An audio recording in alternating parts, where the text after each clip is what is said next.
What's up, guys? How you guys like the hat? It was a gift, and thought I'd use it mostly for bow fishing, but felt kind of festive. I'd rock it for the video.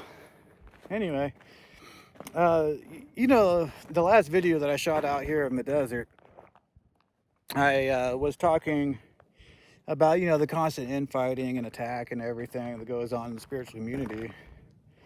And one thing that I kind of thought about after I posted the video was how important it is to have adversity and resistance. Nothing, absolutely nothing is going to make you better at magic and metaphysics than people attacking you for no reason. Nothing is going to make you better.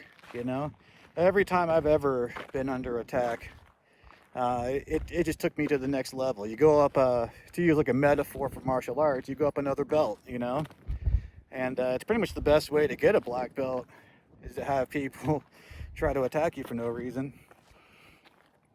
And so in the video, I also mentioned that the catalyst for me taking magic and spirituality so much more serious was someone put a curse on me. And it was at the time it was a little scary, but at the end of the day, it ended up being the best thing that ever happened to me. And had someone in the radionics community fire a few shots at me, no big deal. And I just got better at using radionics, because I was kind of almost using my magic as a crutch a little bit for radionics. And I just kind of got way better at using radionics the way it was intended, from that. So resistance and adversity, super important. You're never going to be a champion unless you're met with resistance and you overcome it. Like, being talented doesn't make you a champion. There's a lot of talented people out there, and as soon as they're met with real resistance, they crumble, they fumble, they fold, like a lawn chair.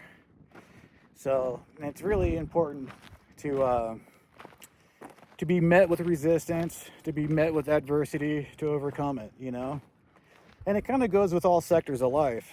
You look at the first heavy metal band, Black Sabbath. Tony Iommi, on his last day of work, cut off the tips of his two fingers right there, his middle finger and his ring finger. And so he had to put these little plastic nubs on his fingers, and he couldn't play that well in clean because of it, so they had to turn the gain up really high and down tune half a step, and that ended up being the thing that made Black Sabbath a heavy metal band. That ended up being heavy metal in a nutshell. So Paul Stanley from Kiss, and I'm not a Kiss fan at all, but he had like some deformed ear, right? And when he saw, and he was, got picked on at school, really embarrassed, really self-conscious about his deformed ear.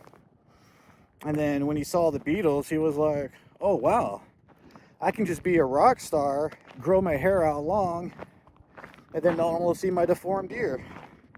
And then that led to the band Kiss being formed, So, you just gotta, resistance is gonna happen, adversity is gonna happen, and you just gotta overcome it. And at the end of the day, all these things that you think is unfortunate now might just end up being the best thing that ever happened to you, And so I actually brought, you see, I've got my backpack. I brought some candles and incense and libation and everything to do a little magic out here. Because last video, when I posted it, I was like, man, should have brought some stuff, man. It's a nice little spot here. I hope the wind isn't interfering with the video too much. But anyway, I'm going to go ahead, find a nice cozy spot, do some magic. I wish you all the best on your magical journey. And don't give in, man.